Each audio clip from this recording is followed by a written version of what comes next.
En el nombre del Padre, y del Hijo, y del Espíritu Santo. Amén. Mis queridos hermanos, hoy la Santa Iglesia celebra la fiesta de la Santísima Trinidad, el misterio de Dios, de quién es Dios. Confieso que antes de hablar de estos sublimes misterios de Dios, deberíamos besar 7 veces el suelo, lavarnos 7 veces la boca. Quiero decir que todos somos absolutamente indignos e incapaces de hacerlo y que hace falta un respeto infinito. Solo Dios, que nos concede pensar, nos puede purificar la mente, el corazón, los labios, como a Isaías, con el carbón encendido de su amor. Y sé bien que estas pequeñas reflexiones que comparto con todos son apenas un balbucir con un átomo de amor ante la verdadera realidad divina. Dios es un solo Dios en 3 personas. Como sabemos, en el Antiguo Testamento no fue dada una revelación explícita del misterio trinitario, las 3 divinas personas del único Dios. Desde el primer capítulo del libro del Génesis hay ya elocuentes alusiones sobre Dios en singular, que habla en plural. Por ejemplo, y Dios dijo: hagamos al hombre a nuestra imagen, a nuestra semejanza. Y Dios creó al hombre a su imagen, a imagen de Dios lo creó, varón y hembra los creó. El Señor Dios dijo entonces: he aquí que el hombre ha llegado a ser como uno de nosotros. Lo mismo se ve en el capítulo 18, la aparición de Dios a Abraham. Vio que 3 hombres estaban de pie a su lado. Apenas los vio, se postró en el suelo diciendo: Señor mío, si he hallado gracia a tus ojos. Son llamadas ángeles las 2 personas que prosiguen, pero esa palabra es en sentido etimológico, es decir, enviados. En este sentido leemos en el profeta Isaías capítulo 48: ahora el Señor Dios me ha mandado junto con su Espíritu. Como el sol, que siendo uno es a la vez fuego, luz y calor. El fuego representa al Padre, que se manifiesta con su luz y se comunica con su calor y los envía a la tierra. En una palabra, en el Antiguo Testamento hay elocuentes alusiones que sin embargo se iluminan solamente a la luz del Nuevo. La Trinidad de personas de Dios se manifiesta solo a partir del bautismo de Jesús en el Jordán. Y después Jesús habla tantas veces de este misterio. Por ejemplo, el que me ve a mí, ve al Padre. El Padre que vive en mí hace sus obras. El Padre y yo somos una sola cosa, etc. Como dice la carta a los Hebreos, este Hijo es irradiación de su gloria y huella de su sustancia. La fe y la religión cristiana no son solamente un creer intelectual en una serie de verdades o de ideas escritas en un libro. En nuestro caso, la Biblia, como otras religiones llamadas del libro. Nuestra fe y religión son la relación viva con una persona histórica, sí, pero viva y presente, Jesucristo, el Hijo de Dios, verdadero Dios y verdadero hombre, que nos revela la persona del Padre por obra de la persona del Espíritu Santo. Contemplemos hoy, por tanto, el misterio de la Santísima Trinidad, y lo hacemos por analogía, como todo lo que se refiere a Dios, infinitamente más grande que nosotros, trascendente. Si Dios me ha creado poniéndose a sí mismo como modelo único, digno de Él, significa que en Él sucede algo semejante a lo que sucede en mí. Si yo en mi mente y en mi conciencia tengo una cierta idea de mí mismo, el concepto de mí mismo y puedo decir que es como mi imagen interior, mientras que la que veo en un espejo es sólo exterior y muy parcial. Así, Dios tiene una idea de sí perfectísima. La idea que Dios tiene de sí, el conocimiento de sí mismo, su propio concepto, la imagen de sí mismo, es lo que Él llama su verbo, su perfecta palabra o expresión, en que se ve realizado. Es la huella de su sustancia, como dice la carta a los Hebreos. El Padre es el revelado, el Hijo es la revelación del Padre, el Espíritu Santo es el divino revelador. Mas como Dios no es algo sino alguien, es decir, es un ser responsable de sus propias acciones y decisiones, o sea, es persona, y como el concepto o conocimiento que tiene de sí mismo es perfectísimo, no es como el que yo tengo de mí mismo, que es solamente hasta un cierto punto. Resulta entonces que su concepto o verbo es igualmente persona. No es algo sino alguien, es otra persona con la cual puede tener un inefable diálogo, mientras que yo puedo hacer solo un monólogo conmigo mismo, con mi imagen interior o con la imagen externa del espejo en que me ve, porque no es otra persona.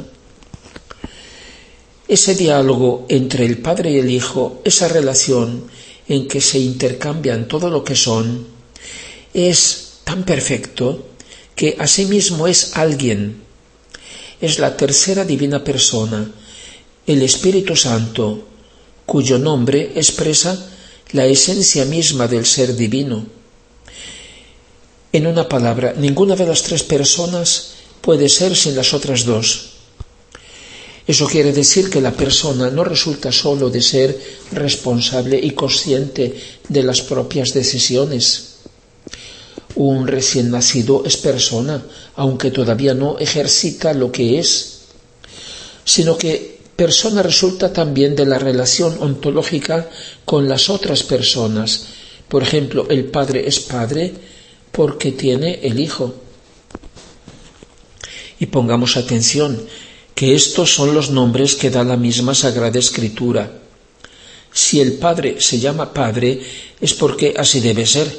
Si bien Dios, que es purísimo espíritu, no es ni masculino ni femenino, Él no toma ese nombre o concepto del hombre que llega a ser Padre, sino al contrario, por ser Dios precisamente así, ha querido darle al hombre ese rasgo personal.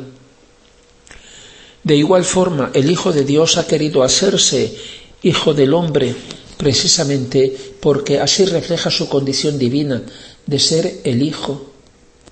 Pero el Padre, el Hijo y el Espíritu Santo podrían ser llamados respectivamente el amante, el amado y el amor, o bien la fecundidad divina, el Padre, el fruto de esa fecundidad, el Hijo, y el realizador de esa fecundidad, el Espíritu Santo.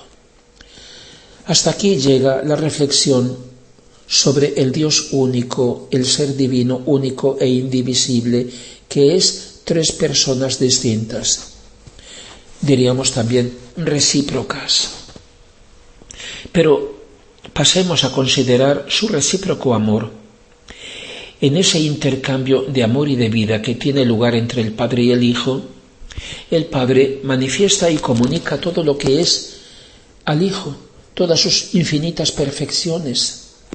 Todo lo deposita en él, excepto una cosa que no puede, porque sería contradictoria, su condición específica de ser el Padre del Verbo. De hecho, el Hijo no podría ser Padre de sí mismo, ni tampoco puede darla al Espíritu Santo, porque esta divina persona es la relación, el vínculo, el diálogo de amor entre las dos primeras. ¿Qué hacer entonces? Su ser divino, que es un solo ser, es perfectísimo, de nada tiene necesidad, no hay nada que añadir o que quitar, Pero su amor no estaría satisfecho. Si las tres divinas personas no dieran todo, si retuvieran para sí algo, pues entonces la solución que se puede entrever en esta meditación es que sin necesidad de nada, sino solo por amor, el Padre ha querido eternamente otra persona, diferente del Hijo y del Espíritu Santo, una cuarta persona a quien poder comunicar o con la cual poder compartir su condición específica de ser el Padre del Verbo. Una persona, por lo tanto, que no es Dios, externa a la Santísima Trinidad, una persona que creara posta para desahogar su amor. En esta criatura singular, la paternidad divina, su fecundidad virginal se llama maternidad divina, pero es precisamente la misma. Esa criatura excepcional es María. He dicho eternamente, y eso es porque en Dios no hay sucesión de actos, sino un único acto infinito, exhaustivo. A nosotros nos parece que ahora hace una cosa y que luego hace otra, pero el acto puro de Dios está por encima del transcurrir temporal. Entonces, desde el punto de vista de Dios, no solamente María, sino también nosotros y todo lo que existe somos eternos, siempre presentes en el pensamiento y en el querer de Dios. Pero desde el punto de vista de seres creados, somos temporales, es decir, tenemos un comienzo de existencia. Si bien los hombres, igual que los ángeles, no tendremos fin, nuestra vida es para siempre. Y cuando el Verbo Divino ve la paternidad de su Padre amado, por así decir, bilocada en una criatura, arrebatado por el amor, decide de hacerse él también criatura para ser su hijo y honrar así en esa criatura la paternidad de su Padre. Por tanto, estremeciéndonos de reverencia y de amor ante esta posible reflexión, bien podemos afirmar que el primer motivo, en orden de importancia, que el Verbo Eterno ha querido para encarnarse, no ha sido el pecado de los hombres, sino la gracia perfecta de María, que aunque no hubiera habido otras criaturas, sólo por ella se hubiera encarnado.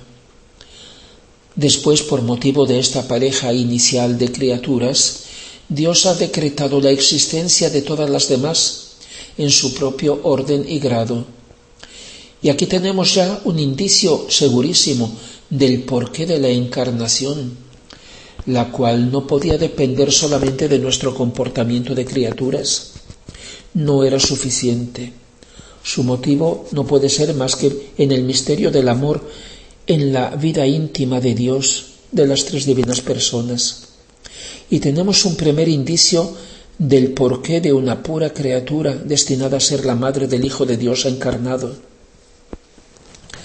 Apoyado en la autoridad de San Pablo, por ejemplo en las cartas a los Efesios y a los Colosenses y del Evangelio de San Juan, concluyo diciendo, primero, que desde la eternidad el Hijo o Verbo eterno de Dios se llama Jesucristo, es decir, que su naturaleza humana, su encarnación, no es para él algo facultativo o secundario, y es necesariamente el Hijo de María, no siendo posible lo contrario. Por eso la Iglesia dice que María es arcanamente unida a Jesucristo desde toda la eternidad con un misterioso decreto eterno de predestinación. Así dice la Constitución Apostólica Munificentissimus Deus del Papa Pío XII en 1950. Digo segundo, que Cristo es el autor y el destinatario de toda la creación, el primogénito y el prototipo de todas las criaturas. Y tercero, que en el tiempo Él, encarnándose, ha tomado nuestra naturaleza humana, porque antes, al crearnos, nos había dado su naturaleza humana. Por tanto, si el Hijo de Dios se ha hecho hombre como nosotros, tanto más aún Él nos ha hecho hombres como Él. El Padre ha mirado a su Hijo y ha visto a María. Mirándolos luego a los dos, ha visto a todos nosotros. Mirándonos a nosotros, ha visto todas las demás criaturas.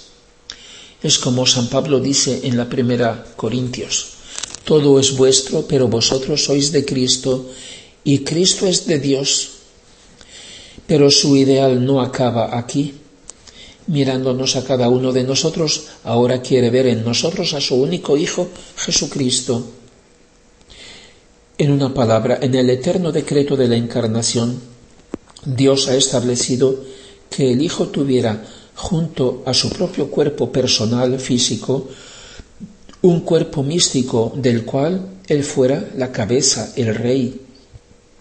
Un cuerpo concebido en Él y por motivo de Él desde el principio. Ese es su verdadero reino.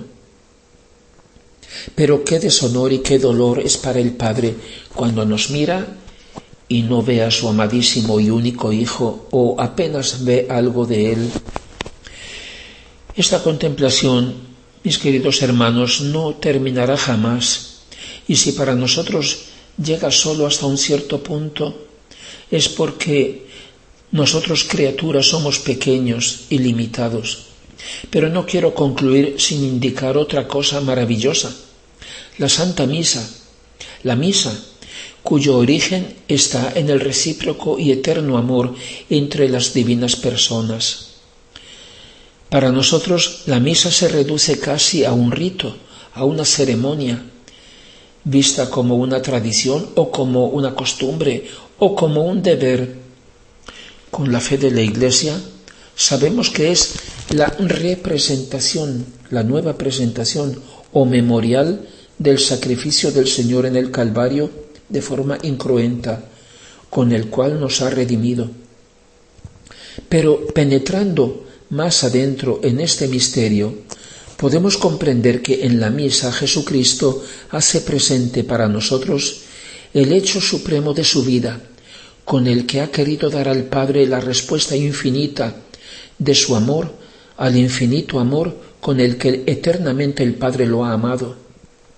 Y para poder realizar este heroísmo infinito de amor, su sacrificio, se ha servido de nosotros pecadores y de nuestro mismo pecado. Diría que Jesucristo se habría encarnado incluso tan solo para celebrar la misa, sabiendo lo que es. Gloria al Padre, y al Hijo, y al Espíritu Santo, como era en el principio, ahora y siempre, y por los siglos de los siglos. Amén.